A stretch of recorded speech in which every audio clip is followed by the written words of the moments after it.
Hey everybody, welcome to another ActionFeatures.net Comics Weekend Review that's not on the weekend, because we don't ever record these on the weekends, it seems like. It's actually Tuesday, so we're barely beating next Wednesday's releases, if we get this up today. These are releases from March 13th, 2013, and we're going to jump right into it. All New X-Men Issue 9. This continues the story of the original X-Men being brought to the future to, make Cyclops realize that what he's done wrong. It's written by Brian Michael Bendis, art by Immonen, I guess, is the artist. Art's great, writing's great. This is probably one of my top 3, if not my favorite, of the Marvel Now books. In this issue, we get to see the all-new, the original X-Men doing some training with Kitty Pryde in the Danger Room and how they react to it and how they work as a team. We get a little bit more of Warren, how he feels about how things are nowadays. And then there's some segments with Beast and about how things are nowadays. We get a whole segue with Mystique and how she's rounding up sort of a band of kind of evil mutant type characters. And because now that Charles Xavier's gone, she feels like, oh well, he's gone. Let's go make some money or something like that. Which I think is kind of cool. Just a return to just some evil mutants versus the X-Men type thing, if that's where they're going with it. What does it look like? It looks like this. Cool. Oh yeah, Keaton's in this one, as you can see. He's just sitting down playing some iPod, but he wanted to come down. I love this book. And then, at the end, it ties into... Watch your knees there. It ties into the last issue of Uncanny X-Men. And what was the other book that it ties into? I don't remember. But, X-Men? no. I don't know. I guess it doesn't tie into another one. It just kind of ties into Uncanny X-Men. Because somebody shows up in school at the end. And I don't know who it is. But it should make for a really good issue next issue. Love this book. In this episode of Comics Weekend Review, we're going to see the final appearance of 2 books. You okay? You got something in your teeth? Yeah. Are you alright? You got it? Mm-hmm. We're going to see the final appearance of 2 books. I'm giving them up with this issue. This is one of them right now. Avengers issue 8.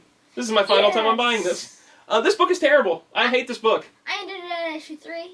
Yeah, I'm done with this. I was giving this the benefit of the doubt. We've said week in and week out that this book is really just introducing all these new characters, which I believe... Oh, I'm sorry. Somebody on YouTube, I think it was Lunatic Reason, I think the guy's name is, reminded me that these are old New Universe characters from this failed attempt at a new universe back in the 80s that Marvel did. Well, Hickman is using Avengers as a vehicle to reintroduce a lot of these characters to the Marvel Universe. It's pretty neat. It's pretty neat, but it shouldn't be called the Avengers book. Yeah. It doesn't star the Avengers. It stars these New Universe characters, basically. So, in the last issue, Starbrand, this power that predates the White event, was given to this teenager guy that killed a bunch of people all surrounding him. The Avengers go out to see him. Cap at first is talking to him like, it's okay, son, we're going to try and help you and do these other things. And he's confused. Well, then, Hyperion and Thor are basically just picking a fight with him. It's like, Thor says things, it's like, your weak-kneed father and your mother, you're saying to them. It was just totally out of character. There was no reason for Thor and Hyperion to be treating this guy like this. He's just been given this power. He doesn't know what's going on. There's a ton of dead people around him. He's freaked out. And they just, pick a fight with him. Hulk comes running up first to kind of pick a fight. But that's Hulk. But Hyperion and Thor, why are they acting like this? I have no clue who Hyperion is. He's one of the new guys. So with that, I'm sorry. I'm no longer buying this book. I don't like Hickman's writing that much. I don't like the whole just using this to introduce new universe characters. Maybe if somebody else eventually gets on this book, or if he switches gears and actually focuses on the mainstay Avengers and the book called Avengers, I might come back and pick it up. But for now, so long. You sure you don't need to get something in your teeth, bud? You're right. Okay. I had a question about this. Go ahead. Was the art any good? The art's good. I think it's Kubert doing the art. Let me see the front cover. I think Kubert's back. No, it's not. It's Dustin Weaver. The art was decent, but the writing was terrible. Okay, I won't say terrible. It's just not my cup of tea. I don't really care about those characters, and he's writing Thor and Hyperion and the Avengers as kind of like bullies. They're just like, you're coming with us, type of thing. It was just not good. Cable and the X-Force issue 6. Cable's had a vision of the future where they're going to need, basically, there's going to be some kind of cosmic threat type thing. Colossus has given himself into the authorities to atone for what he does as part of the Phoenix Five and for that whole where he'd worked with those guys and they were killed and things like that. He's basically sorry for what he's done, and he's not going to go like the Cyclops route and just go out and do his mutant militia thing. So he heads out, or now he's been arrested. the rest of the Cable and the X-Force team are kind of, or Wolverine goes to talk to him and saying, this may be a bad idea. They're gonna lock you up and throw away the key type of thing. Meanwhile, Cable is with his team. They're going to get a spaceship to confront this vision that he's having, and they reintroduce an old character from the X-Force New Mutants days. I'm not gonna say who it was, but I was very happy to see her again because I really enjoyed her back in the day. I thought she was a fun character. They'll say, in case you might figure it out. So that character gets reintroduced, maybe just for this issue. Domino makes it in to talk to Peter as he's in jail. Another character is sneaking in to talk to Peter in jail, which was very good. I really like this book. I like the direction it's going. I like the characterizations. I love the LaRocca art. It's a solid book, everyone. I would put this also in my top 3 books. Maybe not top 3. Top 4, maybe? Maybe top 5? I would say All New X-Men, Captain America, Cable and the X-Force, and Thor are my top 4 Marvel books. That's what I would think. What about top 6? I would have to think about a top 6. Okay, Captain America issue 5, as I just said. One of my top Marvel books. This is one of the books that Blaze read this month. Or this week. He read 2. This continues Captain America's journey through Dimension Z. 12 years he's been there. He and his... Great. What's that? This issue was great. I thought it was fantastic. He and his son, was surrogate son basically, Ian, are trying to get to a portal to go back. Cap has hope that they're going to make it back. He's confronted by Arnim Zola and his forces, and Ian's older sister Jet, I think her name was. Yes, was her it name Jet? is Jet. There's a big fight that ensues. Cap is kind of taken out almost in the fight, and we see kind of Jet's realization that Ian's still alive. Ian gets taken by Arnim Zola, and Cap has to go get him back towards the end of the issue. And Cap makes a change to himself towards the end of the issue, which we won't spoil. Right. I liked it a lot. I'm thoroughly enjoying the Dimension Z Captain America storyline. I think the art from John Romita is great. I love John Romita Jr. art. And the writing and pacing by Rick Remender are really, really solid. What did you think? I thought it was great. It wasn't my pick of the week. Yeah, we'll get to your pick of the week. Okay. Yeah. I love but it. you did like it a lot. What do you think about the art on this book? Do you dig it? Yes. I think it's cool too. I really like the way he draws the whole Dimension Z storyline. Really works well for his art, I think. Daredevil issue 24. Last issue we found out that Foggy has cancer, I believe. And so in this issue, Daredevil's kind of waiting around with Foggy a lot at the hospital trying to figure out what's going on. Right. But it's really tough for him to just kind of sit around the hospital all the time being Daredevil.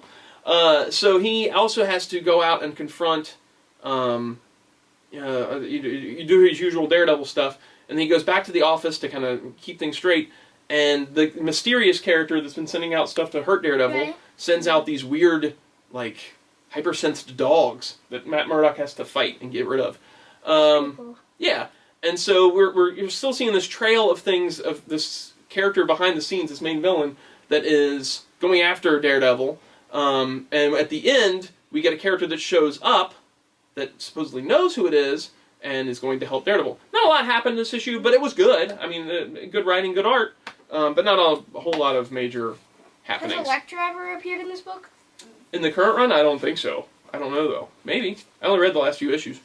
Deadpool issue 6. This concludes the Dead President storyline, finally. 6 issues into this thing. Wait, you quit it, or No. This is the last. This is the last of the Dead President's storyline. As you can probably tell, Deadpool takes care of the Dead President's menace in this.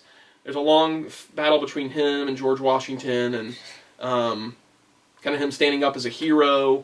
He has to confront S.H.I.E.L.D. about what all has happened. He's dealing with the death of the female S.H.I.E.L.D. agent, who I forgot her name now, that's been helping him throughout. And we get a little information as to what has happened to her.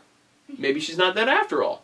And that may have repercussions for future issues of Deadpool. I liked the Dead President storyline, but I think it dragged on a little too long. I'm happy to see it's over, and I'm interested to see where it goes from here. Right. Great art by Tony Moore, as always. Was Ronald Reagan ever in this book? Yes, he was. We talked about it before. Oh, yeah. Indestructible Hulk, issue 5. Hulk was sent to fight these aquatic forces of Atuma. He was dragged down into the depths by this creature in the last issue. The Hulk look like? He looks like that. A little cool. A little cool. He was dragged down to the depths in the last issue. He gets rescued by this sort of rebel faction from where Atuma has kind of taken these people, and he's going to basically use this aquatic people as his bargaining chip to kind of take over Atlantis. But they rescue Hulk, and then they have this whole confrontation between the Tumas people and Hulk, and there's some fun interaction between the female character and Bruce Banner because she wants the Hulk. She doesn't really want Bruce Banner around. She likes the Hulk. She's digging on him. So there was some fun stuff. This wraps it all up. It was a fun kind of quick two-parter, but not the best of the Indestructible Hulk runs so far. Whew, a few more to go. Judge Dredd, Year 1, Issue 1. This is Judge Dredd's first year on the beat, as it were, as a judge. So we don't. It's kind of fun seeing these characters interacting because usually, if a perp sees it's Dredd, they're like, "Oh no, it's Dredd," because he's got such a reputation. But in this one, he has no reputation because he's a first-year judge. Right. There's these psychic episodes that are happening throughout the city, where people are just suddenly getting a psychic power, like young people, juveniles. Judge Dredd is going to confront a bad guy that's, I guess, robbing something. He goes after him. The guy grabs the kid's father, and the kid's like, "No, not my dad." And he's like, "Oh, I'm going to kill your dad," or something like that, if Judge Dredd doesn't leave me alone. And then the kid gets psychic powers and kind of tears the guy apart. So the Judge Dredd has to take the kid in for questioning at Psi Division. Right. So they're trying to figure out what's going on with these people having psychic powers. Judge Dredd has to go back on the beat. He then confronts another person with psychic powers, and that kind of wraps up the end of the book. I thought the writing was great. I loved the art, and it was cool seeing Judge Dredd not as the recognized Judge Dredd in the storyline. Right. As somebody that you don't know yet. Right. I liked this book better than the regular Judge Dredd book. I may actually quit the regular Judge Dredd book and just focus on this one. Right. I don't know yet. But that wasn't one of the two that I say I'm quitting this time. Is that Judge Dredd? That's him. New Avengers, issue 4. Last issue, That's good. Cap decided, you know what? It's not cool if we're going to try and destroy another world. We got to find some other way to do it. So the rest of the Illuminati were just kind of like, you know what, Cap? Sorry. And they mind wiped him. Made him forget the whole thing. And kicked him out of the Illuminati, basically. That's kinda weird. So now they're going to figure out a way to destroy another world to save their world, which is very uncharacteristic of these heroes. So they head off to this other world that they're basically going to destroy, and Galactus is in the middle of devouring it.